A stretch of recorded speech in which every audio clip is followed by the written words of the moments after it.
All right, so this week we're going to take a look at trig functions, okay, specifically graphing them, right? Just focusing on sine and cosine. So as I said, I'm going to give you some background information about trig functions in general, and then we're going to focus on one specific thing you can do to it, which is called a phase shift, right? And I'll talk more about what that is. So we've studied 6 different trig functions so far: sine, cosine, tangent, secant, cosecant, and cotangent. Sine and cosine are the only 2 graphs we're going to focus on. And I showed you guys earlier on the graphing calculator what they look like. They're nice connected waves. Very nice and simple. All the other trig functions get a little more complicated.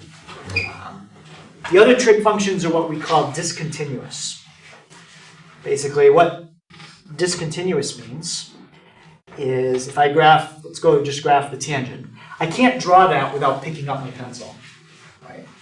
It's like I'd have to pick my pencil up 6, 7 times to draw all those sections. If you have to do that, that means you've got a graph that's not connected, okay, discontinuous. Versus a graph like that, you don't pick your pencil up from beginning to end when you're drawing. So it's a simpler kind of graph.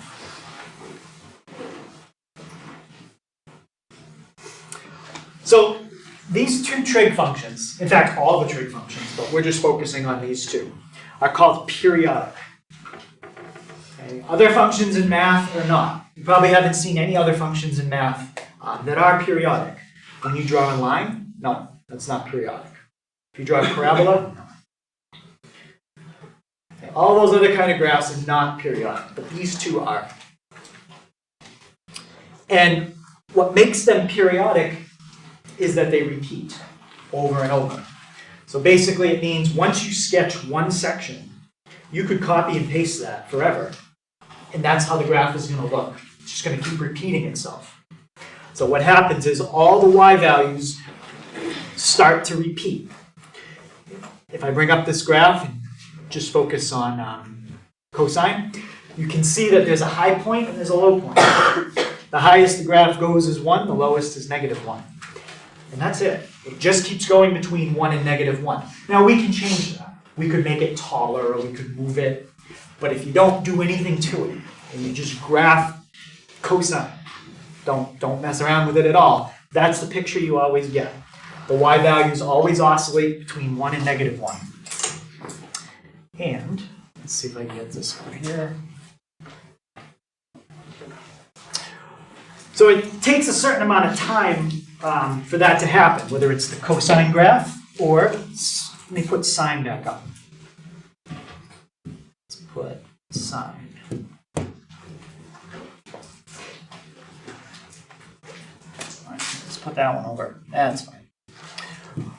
All right, so basically if you were to start here and end here, you would go through all the different possible y values.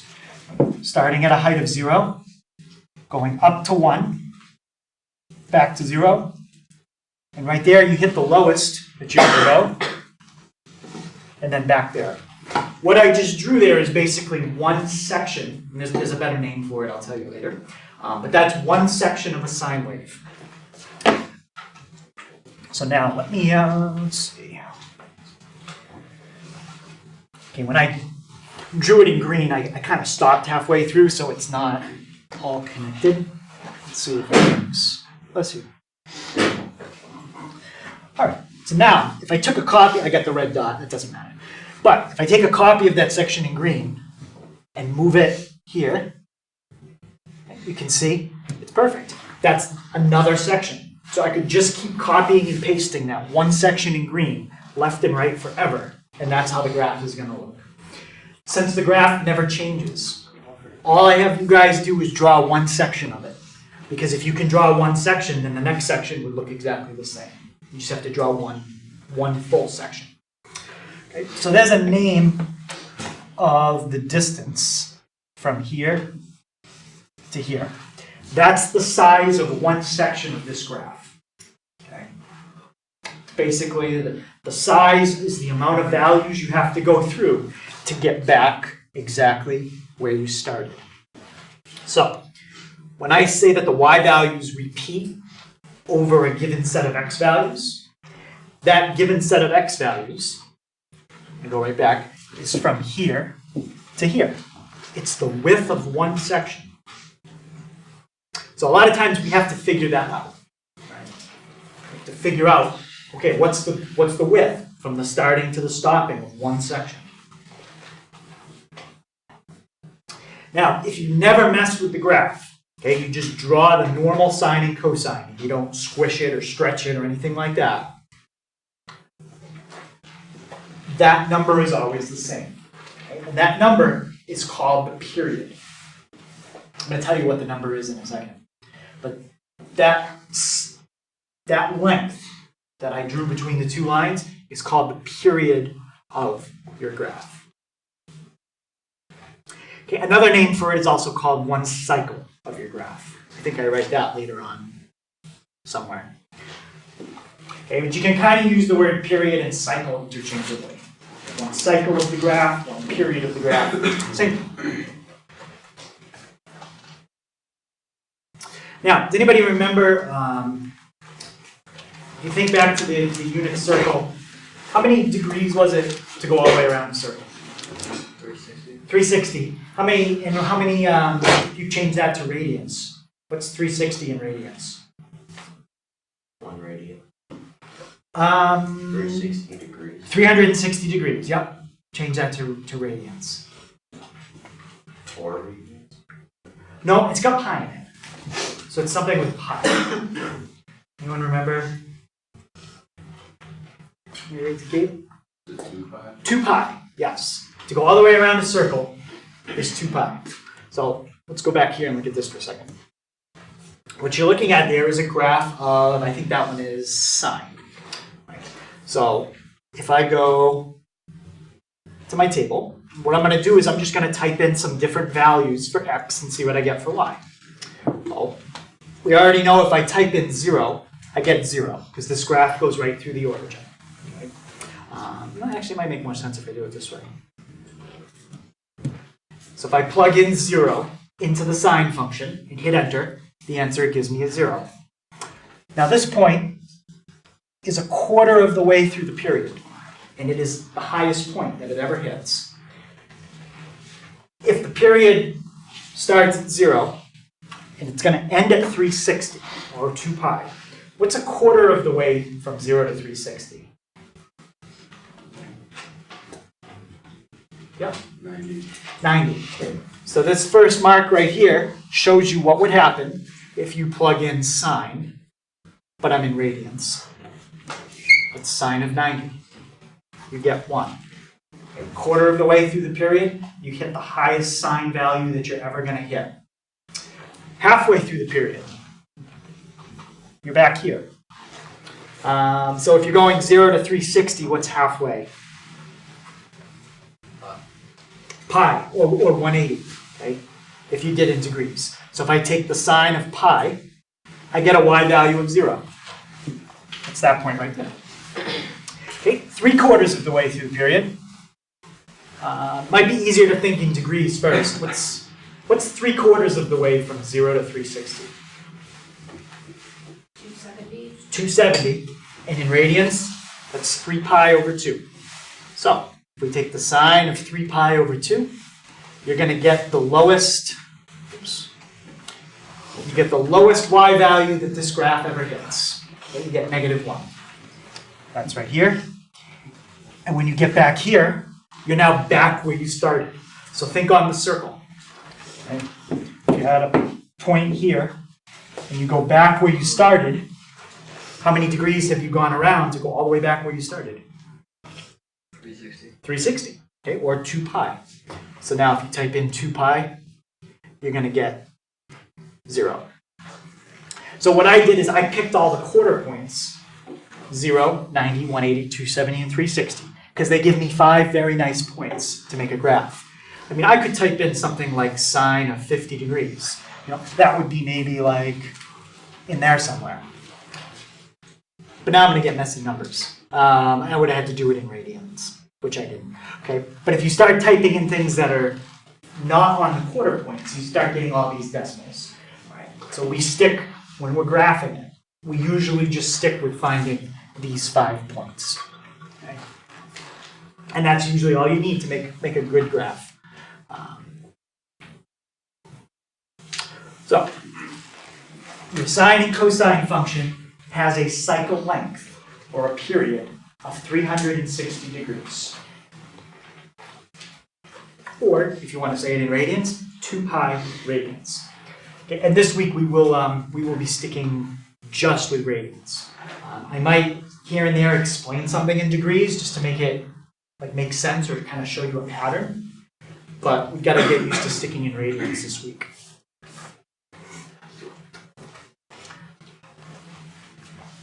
Okay, so that's the length of the cycle of sine and cosine, 2 pi. Now, if I did something like this, let's go and put an 8 in front of that. What I've just done now is I haven't graphed sine anymore. I've messed around with it. Okay, I put a number in there. So if I hit graph, you can see what I've done is I've shortened the period a lot. I've made this graph oscillate, cycle faster. So now the period is no longer 2 pi because you changed it. You put a number in that messed around with it. So we'll talk about on Thursday, how would you figure out what the period is now? It definitely got shorter. It's cycling faster. How much faster? So eventually that's what we're going to want to figure out. But we're not going to mess with the period of sine and cosine today or tomorrow. We won't change the period until Thursday. So this is going to be true up until Thursday. Okay, I already showed you guys that visually. Okay, if you make a graph and you draw it, that's what I did in green from 0 to 2 pi. All that's going to happen after that is it's going to repeat itself. The graph repeats itself forever left and right. It never stops.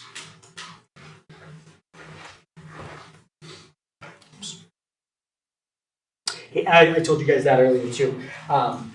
Another name for a period, it's just like a synonym, is a cycle of the graph.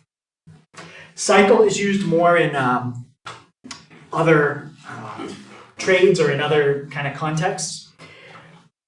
I don't know if you looked closely at that oscilloscope that I had, but there was something on there about the frequency and the way it measured it. And if you look at this program, there's a number here, it says 1,000 in this case, but the words above it say hertz, H-E-R-T-Z. Hertz basically means this. Hertz means cycles per second. How many times is the graph oscillating up and down in 1 second?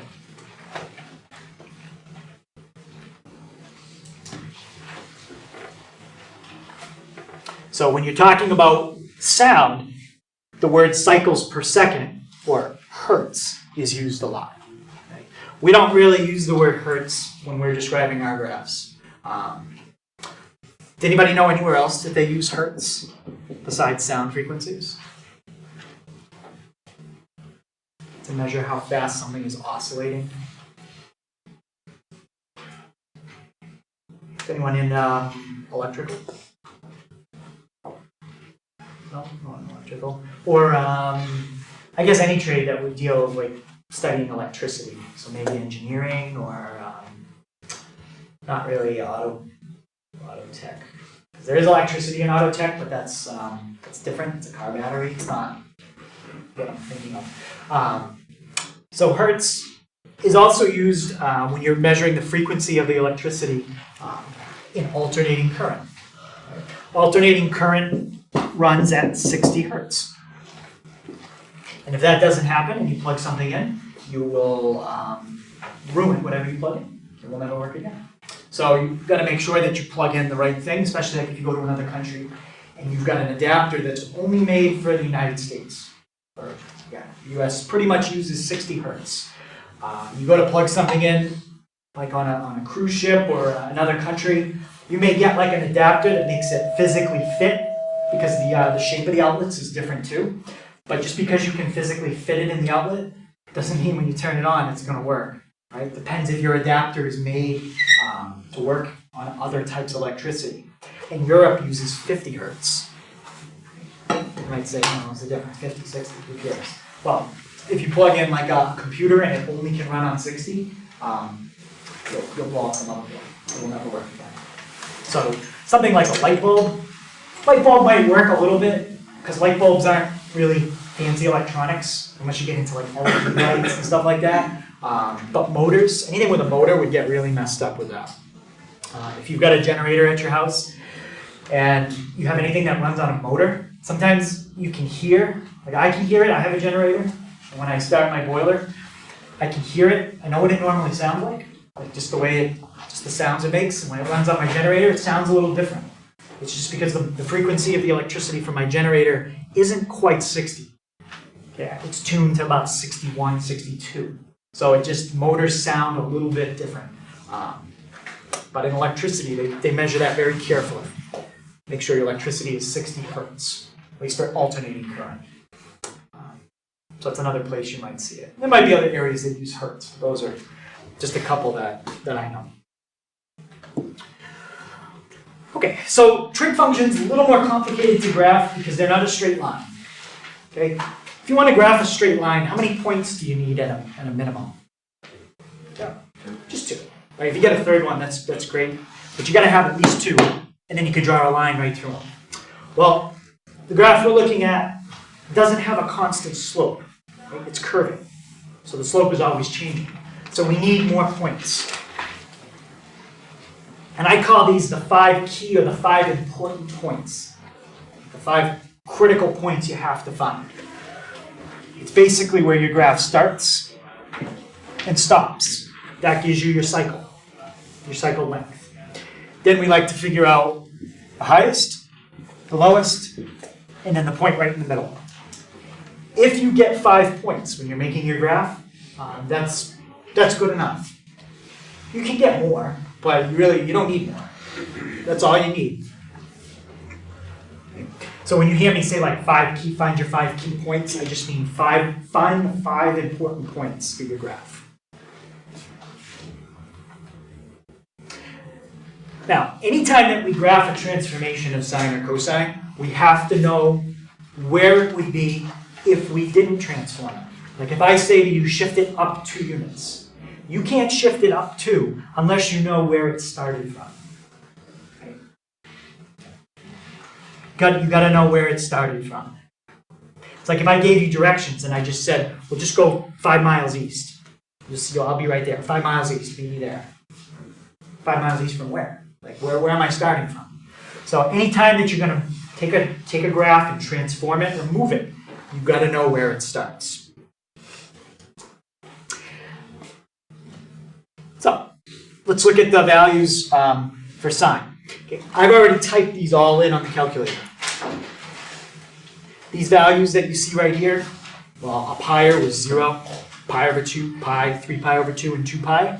We're just going to put all of those into a table. And we're going to use this table for every problem we do all week. So basically, if this table is wrong,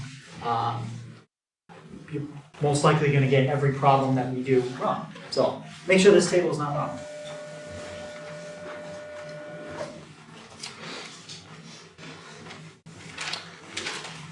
All right, so let me put the just the regular graph back up. Let me get rid of that 8.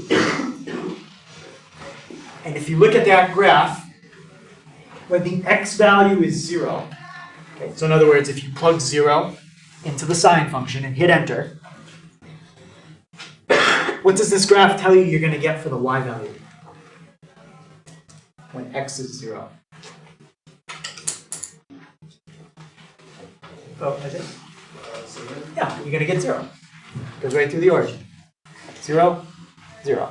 Don't worry about cosine. I'll show you that one after. I'll make this one bigger so you can. I don't need it that big. All right. So we got 0, 0.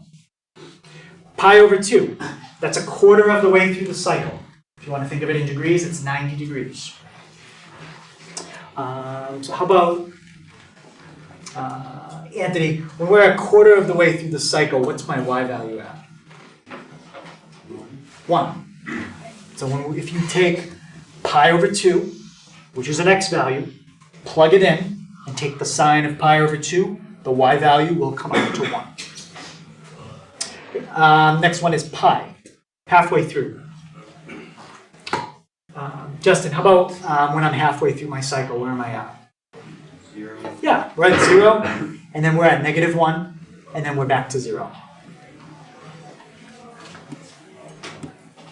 Okay, so those are your starting values. Anytime you want to do a graph of sine, you've got to start with those values.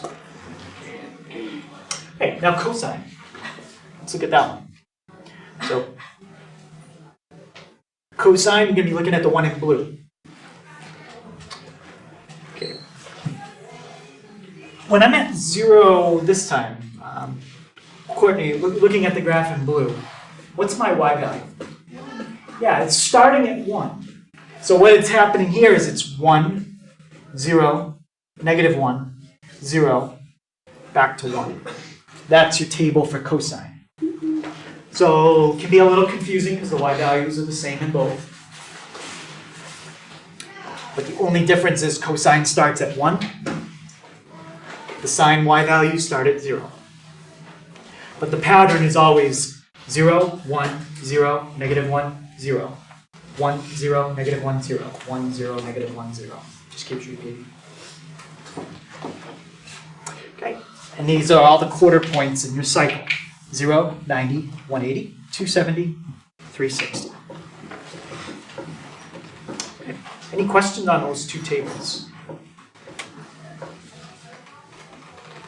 Okay, so if you're doing a problem that involves sine, you got to use the table on the left.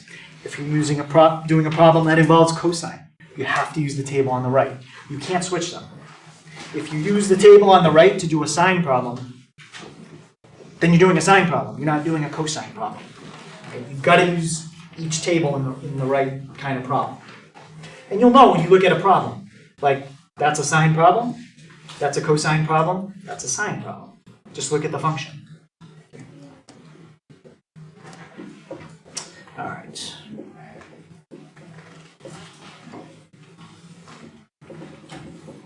So, once you have the original table, the next thing you have to do is figure out, okay, he wrote something in the problem, like that.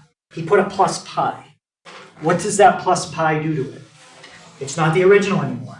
Everything has been changed a little bit. So what we have to do is figure out how are those 5 important points going to change. For each transformation that we do, you have 2 columns in these tables. You have an x column and you have a y column. One column will always stay the same. The other column will change. Okay, so for every transformation we do, one column will stay the same, one column will change. What does that mean? Basically it means if I give you a transformation, I'm only going to give you one per problem. Like shift your graph up, and that's it. Or shift your graph left or right. Okay, you're only going to have one transformation per problem. So the x's and the y's are not both going to change. Now, if I gave you a problem that said shift your graph up and right, well, up is a y value and right is an x value. Now you're changing both in the same problem. Okay. Which when I do this in pre-cal, we get into that. Okay, we can have graphs. We're studying 4 transformations this week. You can have a problem with all 4 in the same problem. Okay. But you guys are only going to have one at a time per problem. Okay.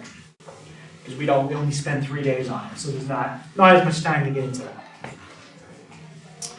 The other thing that's a little tricky is once you start getting into problems where you're doing more than one thing in the same problem, now there's like a PEMDAS you have to follow. There's an order. So then it starts to make a difference. Well, wait, he said to do this, this, and this. Does it matter what order I do them in? Yeah, it does. So then we have to start worrying about that too. But if there's only one thing per problem, you never have to worry about the order to do it. It's just one thing. Okay, so everything that I gave you up until this point was just kind of general information about sine and cosine. Okay, what the cycle is, those starting tables. Now I'm going to teach you what a phase shift is. Okay, and from this point forward, we're going to do either one or two transformations per day. I think we do one today, we do two tomorrow, and then we're going to do one on Thursday. And that'll be all four. Okay, so phase shift is a translation. A translation, all it does is take what you have and move it somewhere else. It doesn't stretch it or squish it or do anything to it. It just takes what you have and pushes it somewhere else.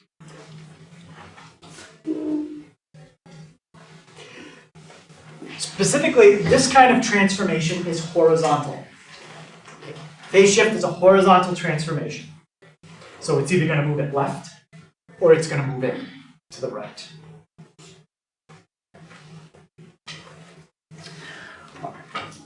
So what you're going to have to be able to do for the test is I'm going to give you a problem like this. You're going to have to look at that and you're going to have to decide which transformation did he just give me. Did he give me a phase shift, a vertical shift, an amplitude, or a period change? Each one of those looks a little different when you write it down. Okay? That is what a phase shift looks like. Okay, so we got to learn what does a phase shift look like when you write it, and then we got to learn, well, how do we do the problem now? So, equation of a phase shift, it's always y equals, and then you got your trig function, could be sine or cosine. Every problem we do is either sine or cosine. But here's the key.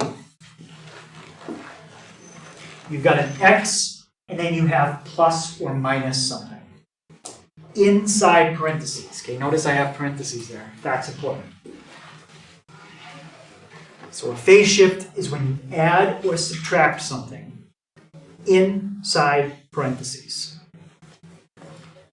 And you can probably figure out we're shifting left and right, and you can add or subtract. Well, adding is going to shift it one way, subtracting is going to shift it the other.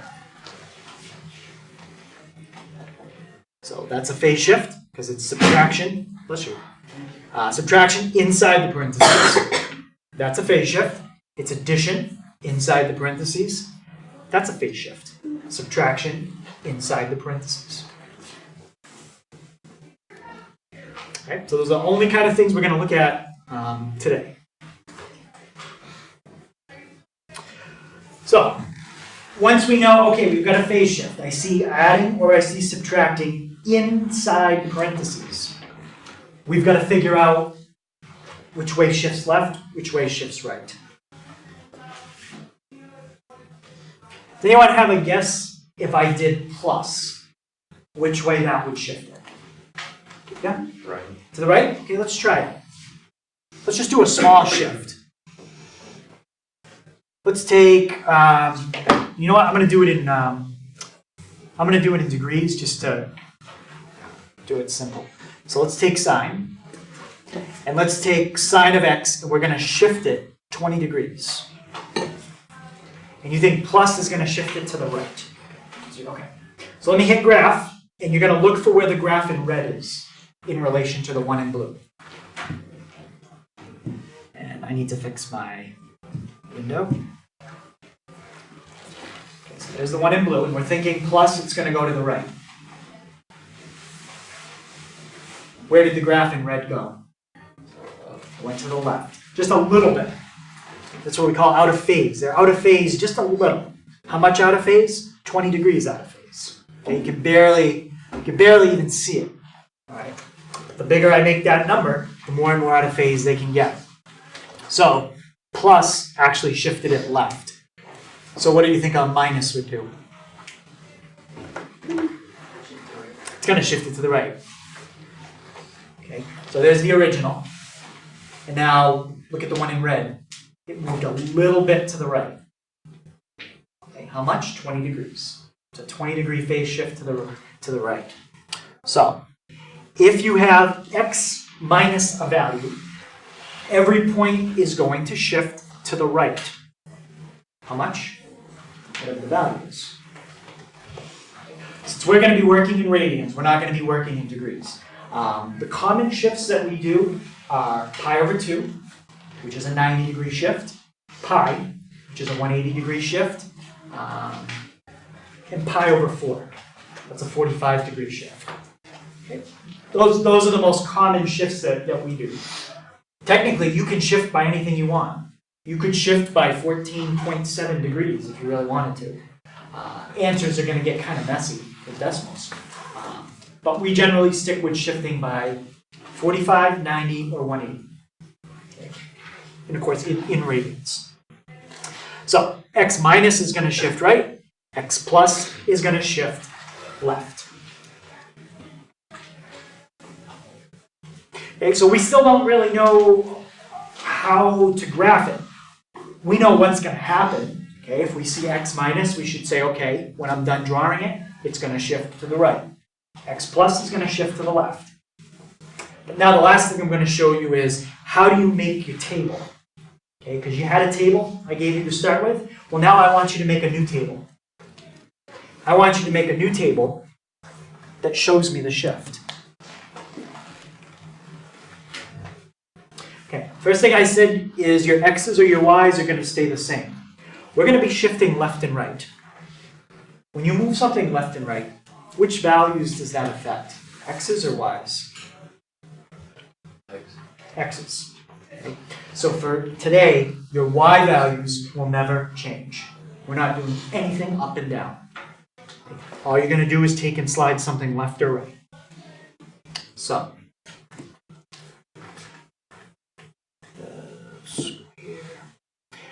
how do we determine where that original table of points is going to go? Well, first of all, once you have your original table, just copy down the y values. The y values are not changing. So for every problem you do in the homework tonight, these are your y values for sine. These are your y values for cosine. You're never changing the ones and zeros when you do a phase shift. The lousy part about that is the ones and zeros are the easy numbers to work with.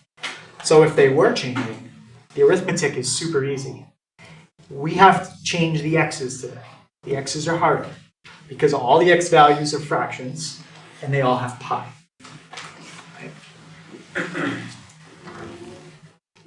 So when we do change the y values, that's going to be easier. Changing the x values, a little bit harder, but it's not awful. Okay, so when you do a phase shift, y's stay the same. So if y's are staying the same, the x's are going to change. How do you find your new x's? I'll show you. First, you look at your problem, and we already know that a phase shift involves either adding or subtracting inside the parentheses. Look at your problem. Bless you. Look at your problem and see what have you added or subtracted. Okay, so what do I mean? I'm going to come right back. Look at the problem. I have subtracted pi over 2. Okay, I've identified what's going on in the parentheses. I subtracted pi over 2. So, I know in my head, okay, I subtracted pi over 2. Do the opposite of that. Okay? Do the opposite of that to all the original x's. So I say, okay, I saw a minus pi over 2. I'm going to do a plus pi over 2. Why do you do the opposite? Well, it's because when we graphed it, it didn't move the way we thought. When we did plus, it went left. That's not really intuitive. When I think plus, I think right. Right? Positive numbers go to the right. This is the opposite of what you would expect. That's why we do the opposite. This opposite thing really trips people up on the test. The reason it messes people up is because we're going to learn 4 transformations. 2 of them, you have to do the opposite of what you see. 2 of them, you don't do the opposite. So once we learn all 4 of these, by Thursday, you have to remember, okay, he said to do the opposite for these 2, and then he said don't do the opposite. Just keep it the original for these 2. So you're going to have to remember which ones are opposite and which ones are not. Okay? This one is opposite.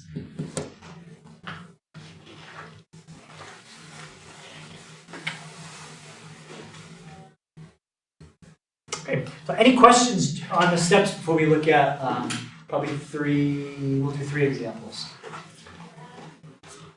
And then if we have time, we'll do the sound thing. If I forget the sound thing, just remind me tomorrow. Or maybe I'll do the sound thing after. I'll do it in the middle of some of the examples. Okay, so we got y equals sine of x minus pi over 2. Step 1, figure out what kind of transformation it is. You've only learned one, so at this point, the only option you have is phase shift. But can somebody tell me why that's a phase shift? What did I say you look for a phase shift?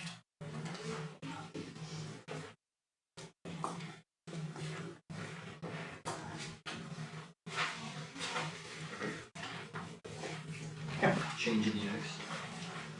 How? You're subtracting. Yes. Because if I change the x by doing something like this, you might remember when I typed this in, put in like an 8x, that was totally different. That squished it. We're not even there. That's Thursday. Okay. But if you add or subtract inside parentheses, that is a phase shift. Okay. So now we have to make a new xy table. When you do a phase shift, what values stay the same? Your x values. Think about what is a phase shift going to do? It's going to move the graph in which 2 possible directions? Oh, it's going to change the x. It's going to change the x's, right? It's going to move it left or right. So the x's are going to change. The y values are not. So I copied the original table back from a couple pages ago right here. So these y values are going to stay the same. The way I grade this kind of problem for the table, it's worth 10 points. You get 1 point for each number that you get right in the table. So if you get the y values right, you've already got 5 points for the table. Okay. Now you get 5 more points if you get the x values right. All right, so I'm going to put my original x values just kind of off to the side. Right here.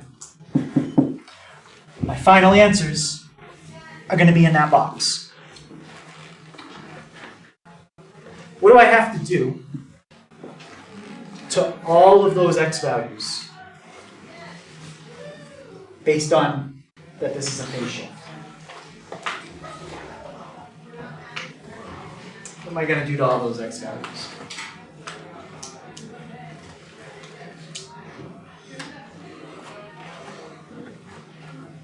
Well, listen. Remember what we said to do? I underlined it in red.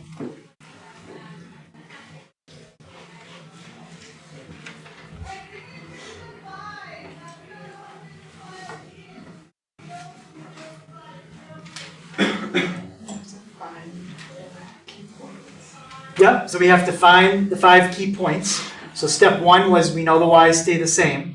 Now I need to do step 2. What do I have to do? You remember what we have to do in, it's not on the screen right now, but it's right below that.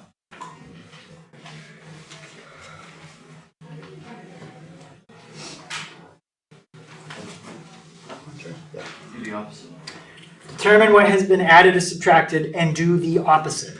So, okay, I determined I've subtracted pi over 2. So what am I going to do to all those x values?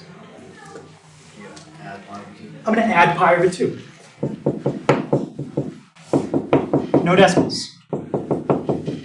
Any common denominators? And all my answers will be fractions. Or, well, you might get whole numbers here and there. Or you might get denominators of 1 here and there, but no decimals. Okay, so now let's do all these out. How about the first one, Andrew? What's 0 plus pi over 2?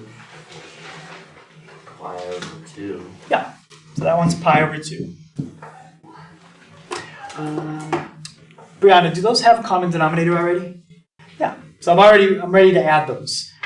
If you've got 1 pi over 2 plus another pi over 2, how much is that? 3 pi over 2.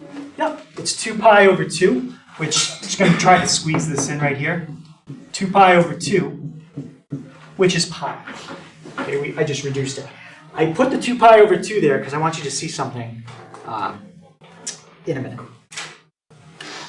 Sebastian, how about pi plus pi over 2? Do we have a common denominator? Pi. So wouldn't it be 2 pi over 2? Well, what's the denominator here? Pi. That's the numerator. Oh, sorry. It's okay. Nothing. 1. Yeah, 1. So now do we have a common denominator? Yeah. What number? I mean, the way it's written right now. The denominator is the same number? Yeah, the 2 pi's. So the pi's are your numerator. Those are in the top. Sorry. It's all right. I'm having a rough day. It's early. I can tell a lot of people are kind of quiet. 1 and 2. 1 and 2. Those are different denominators. So we don't have the same denominator. Okay. We got to add those up. We got to get the same denominator. Can't do anything till we do that. So Courtney, what would my common denominator be there? 2. 2. So the way I'm going to get a common denominator of 2, just like you do with any fraction, multiply the top and the bottom by whatever you need to make it a common denominator. Now I've got 2 pi over 2 plus 1 pi over 2.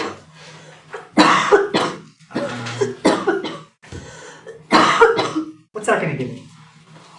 Yep. 3 pi over 2. Yep. Okay, next one.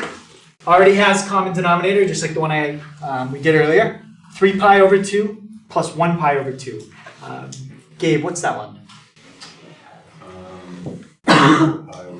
4 pi over 2.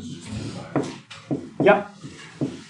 I don't have enough space to write it in, but I'll put it over here. 4 pi over 2, which is the same as 2 pi. So I'm just going to write 2 pi. But I want you to remember the 4 pi over 2 because I'm going to show you something in a second. And the last one. Okay, Abigail, what's my denominator right there? It's 1. It's 1. Are those fractions the same denominator? No, so we got to get them the same. We're going to do the same thing we did up above. Double the bottom, double the top. Now I've got 4 pi over 2 plus 1 pi over 2. How about, Jason, what's 4 pi over 2 plus 1 pi over 2? 5 pi over 2. Yep, 5 pi over 2. And that's our table. Now, if you look at it, you should notice a pattern. You won't notice the pattern if you reduce, but if you don't reduce, you'll see the pattern. 1 pi over 2, 2 pi over 2, 3 pi over 2, 4 pi over 2, 5 pi over 2. There's your pen. Okay, so a lot of times what I do is, once I notice the pattern, I just go by the pattern. I don't, like if I was going to keep going, I wouldn't do plus pi over 2 and keep doing these common denominators and arithmetic stuff. I would just say, okay, 3 pi over 2, 4 pi over 2, 5 pi over 2, 6 pi over 2, 7 pi over 2, 8 pi over 2, 9 pi over 2, 10 pi over 2. I would just continue the pattern, and then I would continue the pattern in the other column as well. Right? 0, 1, 0, negative 1, 0, 1, 0, negative 1, 0. And if I continue the pattern in each column, I could graph another cycle. We're not, because we're only doing one cycle per problem. Okay, so table right there is worth 10 points. Any question on that? Now, a problem like this would actually be worth 12 points. The table is only worth 10. What do you think the last thing I have to do is? Read the directions. The graph. So we're going to make our graph. On the homework tonight, the grid is already printed for you. On the test, the grid's already printed. I guess I could have printed out some for your notes, but I didn't. So we'll just make our grid. Now, first thing we have to do is label the axes. Let's start with the y's. What's the highest and lowest we go on the y's? Yep. 1 and negative 1 and negative 1. Okay, so there's no problem there. Now, the x's are all fractions with pi.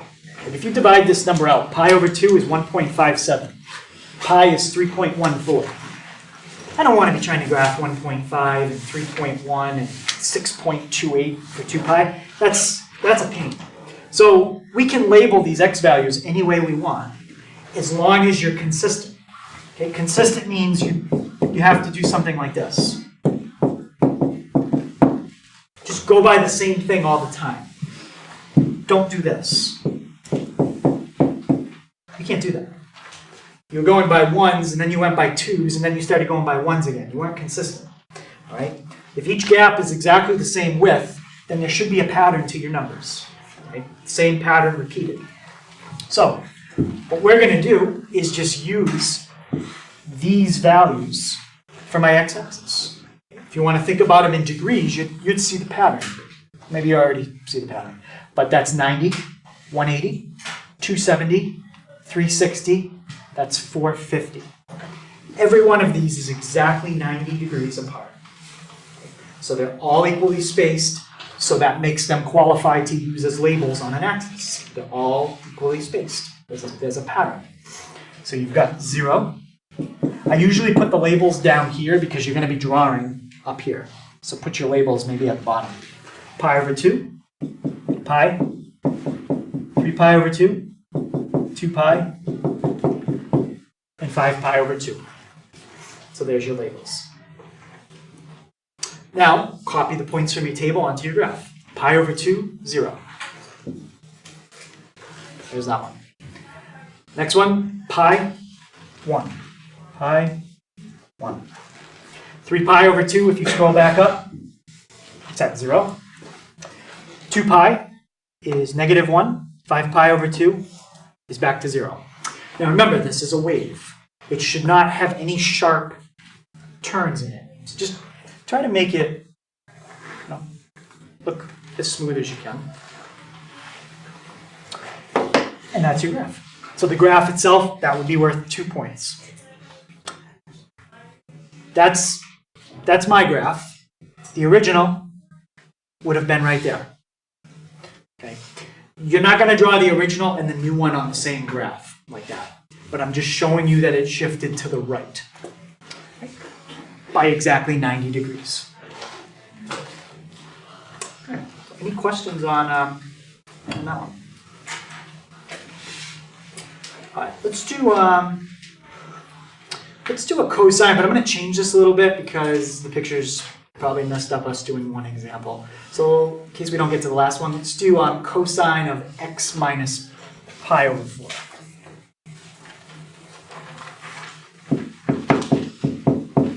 Pi over 4 is a little bit of a pain just because of the numbers, the way they work out. So let's make our table. Okay, step 1, figure out what transformation it is. I'm subtracting inside the parentheses. You know what? We did a subtraction before. I'm just going to make that addition, just to try something. So I'm doing addition. So in your notes, just make that an addition. So it's a phase shift. What column stays the same? Y. Can you tell me my y values for cosine? Make sure you look at the cosine table. If you look at the sine table, then you're going to be doing this problem, and you won't get any points. What do my y's start with for cosine?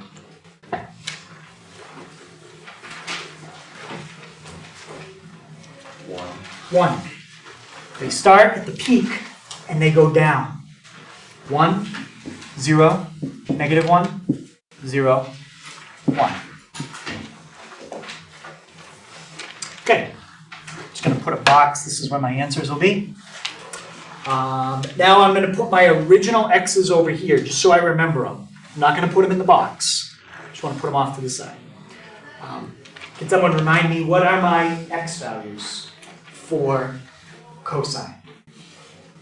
Or for sine? They are the same. Yeah. 0. Yep. And then pi over 2. And then pi. 3 pi over 2. And 2 pi. 2 pi. Okay. Now, all those values are going to be changed. What am I going to do to all those values?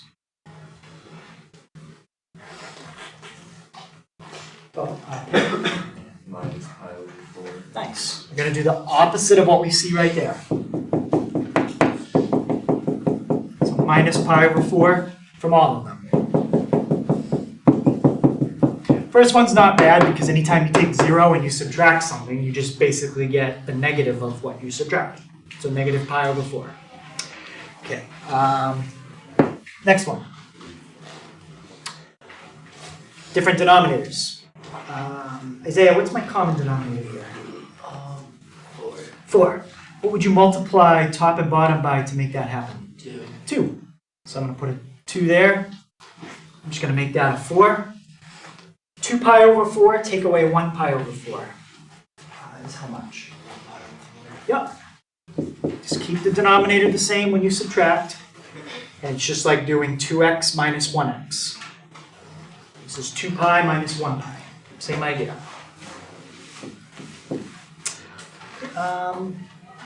Elizabeth, right now I have denominators of 1 and 4. So what's the common denominator between 1 and 4? 4. What is it? 4.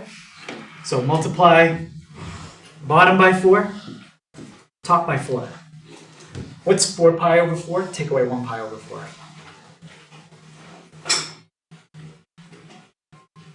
Yeah. 3 pi over 4. 3 pi over 4.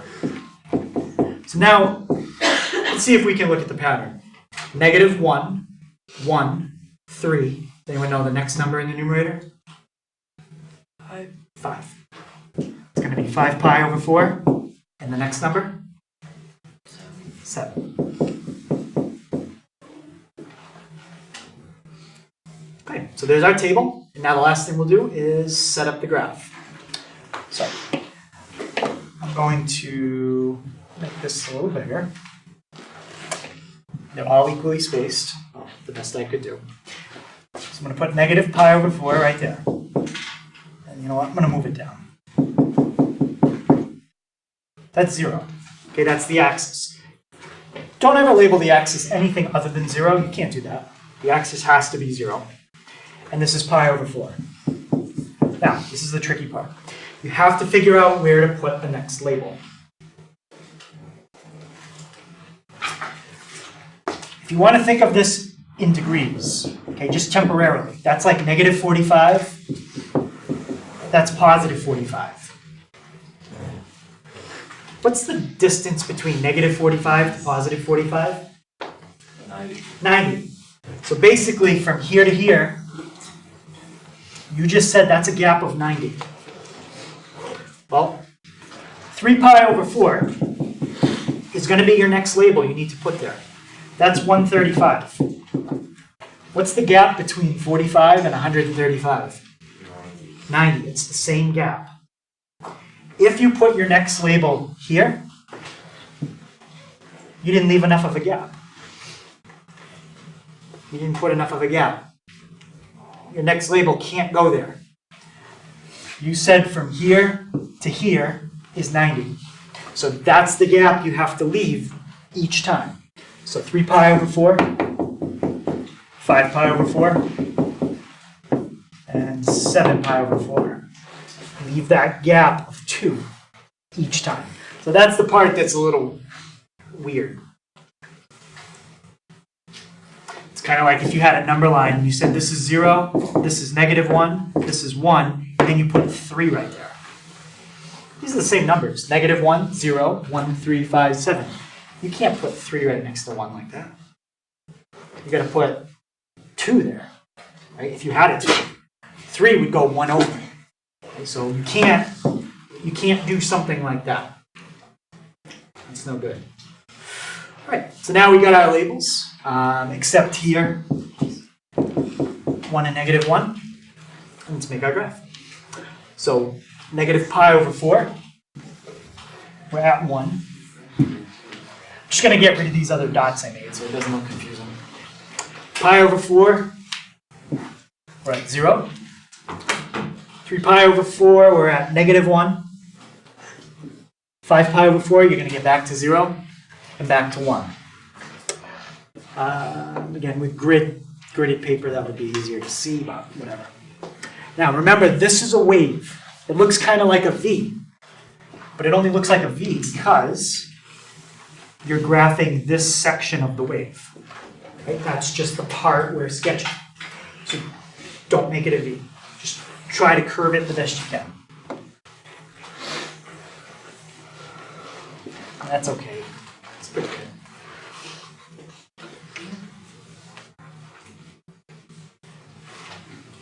So when we graph the cosine, that section usually looks like the V.